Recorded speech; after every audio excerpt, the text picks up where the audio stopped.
Obrigado, Edu. Obrigado pela oportunidade. Agradeço ao Itaú, agradeço a todos vocês. Obrigado ao Washington pelos ensinamentos, como sempre, né? Prazer estar contigo.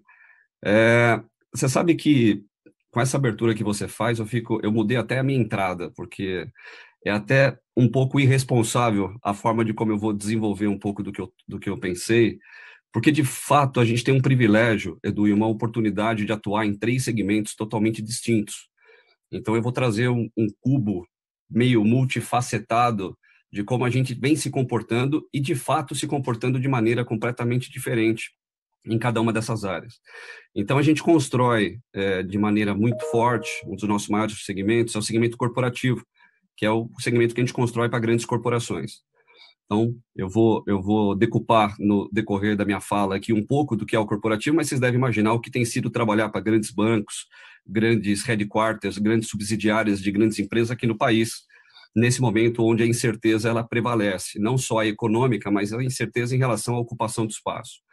Também a gente atua de maneira muito forte no segmento predial, que é o segmento de construção de prédios comerciais e residenciais, o que também tem impacto importante em função da economia, ou seja, é um mercado que vinha se recuperando nesses últimos anos, e aí a gente sofre com um momento como esse, que a economia agora jogando a favor, mas o mercado não está jogando a favor.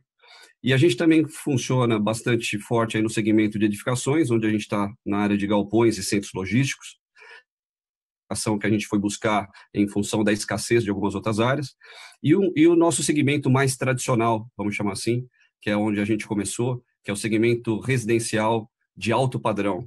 Então, a gente trabalha para o alto nível aí nos grandes condomínios e tal, né? Então, essa visão eclética do mercado, ela dá para a gente uma condição importante de um olhar mais globalizado, ou seja, tentar aprender com cada uma dessas áreas e levar o que deu certo de uma área para uma outra área.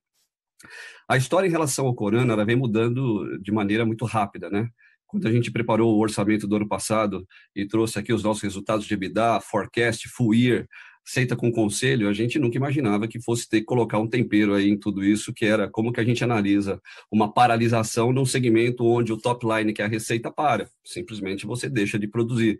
Deixa de produzir, você não emite nota. Não emite nota, você não tem receita.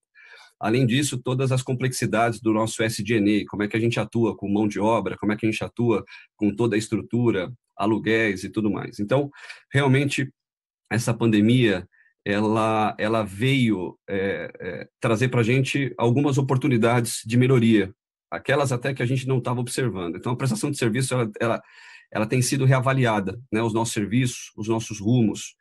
Há uma tendência histórica que diz que depois de uma pandemia, de uma guerra, de uma explosão de mortes, você tem uma explosão de vida. Isso é histórico para nós. Eu vivi algumas crises, e dentre de todas as crises que nós vivemos, a gente sempre tem um crescimento pós-crise, que é uma coisa incrível, né? Então, o que eu tenho dito sempre nas reuniões de conselho, com a nossa diretoria, com os nossos times, eu acho que virá um mercado melhor, porque a prática mostra que isso tem sido recorrente. Se você for olhar para o mercado de uma maneira geral,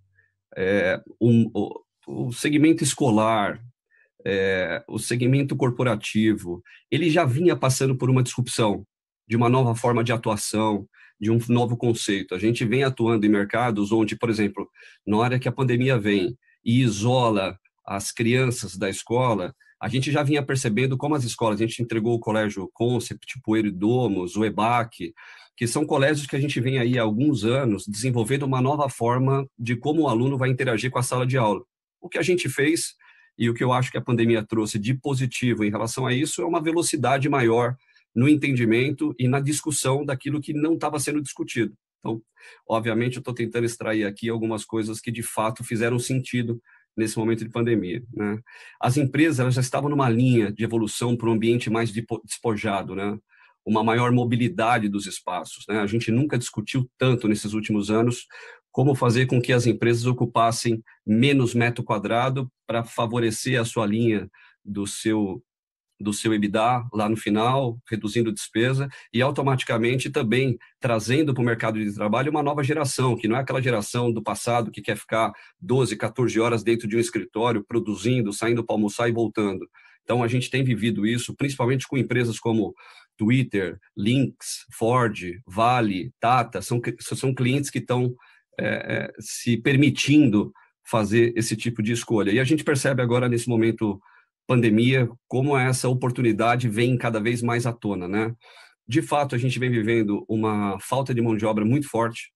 Então, empresas menos estruturadas, empresas até estruturadas, tendo que mandar gente embora por falta e escassez de receita, e isso pesa muito na construção civil. A construção civil é uma área, de certa forma, desestruturada do ponto de vista de fornecimento, né? Então, quando passa uma pandemia, essas empresas chacoalham um pouco mais. Então, aquela história da ventania, quando a estrutura não é muito bem feita. A gente está vivendo uma falta de material. Então, seja pela alta do dólar, seja porque as empresas não conseguem importar materiais, muitas vezes importados, né? A gente tem uma dificuldade muito grande de conseguir material. E quando você não consegue material, você tem mais dificuldade no seu delivery, na sua entrega. Então, a gente está vivendo uma escassez geral de insumo. E isso é muito ruim na construção civil. Empresas fechando, preço aumentando, e, de fato, isso traz uma complexidade e oportunidades para a gente poder olhar e tentar fazer de forma diferente. Quando a gente olha para o mercado de tecnologia, muito bem colocado aí pelo Alex, você sabe que a gente tem dito que nós evoluímos tecnologicamente 3 anos em 3 meses, né? Então, a gente tinha pautas de discussões tecnológicas aqui que a gente tinha deixado mais para frente, a gente trouxe todas elas para o presente momento. Porque quando você fala de mobilidade, se você não agregar tecnologia na mobilidade, se você não agregar tecnologia na entrega, no insumo, a gente não consegue performar. Então, de fato, a gente acelerou muito essa questão tecnológica aqui dentro da Loki, né? Com o avanço da tecnologia, o mínimo que se espera de um trabalhador é proficiências, né, em inglês, informática, e o mercado de construção civil, ele é um mercado que não tem esse tipo de formação. Só para vocês terem uma ideia, a gente está num país onde o analfabetismo funcional tecnológico, ele é enorme, e o analfabetismo efetivo, ele diminui lentamente, mas o funcional, ele é muito grande. É quase impossível você discutir tecnologia numa área como a nossa. A construção civil, ela só ganha em desenvolvimento tecnológico de pesca. Dentro dos setores produtivos, quando você olha o grid, você tem pesca em último, construção civil em penúltimo. E algumas áreas aí à frente da nossa. Então, nós temos uma oportunidade muito grande para trabalhar a tecnologia na área de compras, logísticas, relacionamento, entrega, materiais e insumos, e isso é uma coisa muito importante. Então, acho que a construção civil é uma área que está engateando muito ainda no que diz respeito à tecnologia. A vertente tecnológica, ela vai ser muito exigida na nossa área, e a gente já começou a perceber isso, e a gente tem feito bons estudos em relação a isso.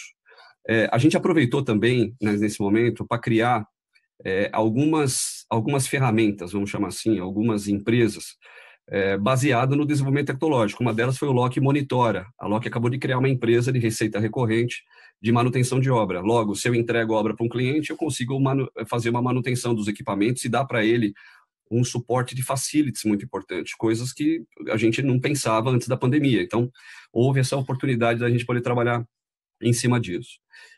Em relação a olhar um pouco para frente, quando a gente vê um momento como esse, a gente percebe que, historicamente, o nosso mercado ele é feito de 2 movimentos, né? O movimento flight to quality. Então, quando você tem um crescimento, quando você tem alta demanda, quando o mercado está bom, você percebe o flight to quality. Empresas mudando de escritório para ambientes melhores, pagando mais caro o aluguel e o seu metro quadrado, mudando para endereços mais nobres, fazendo obras para que esteja com o escritório mais moderno. E quando você vive um momento como o nosso, a gente percebe que o movimento muda para o flight to price. Tanto no flight to quality como no flight to price, a gente percebe a necessidade de obra.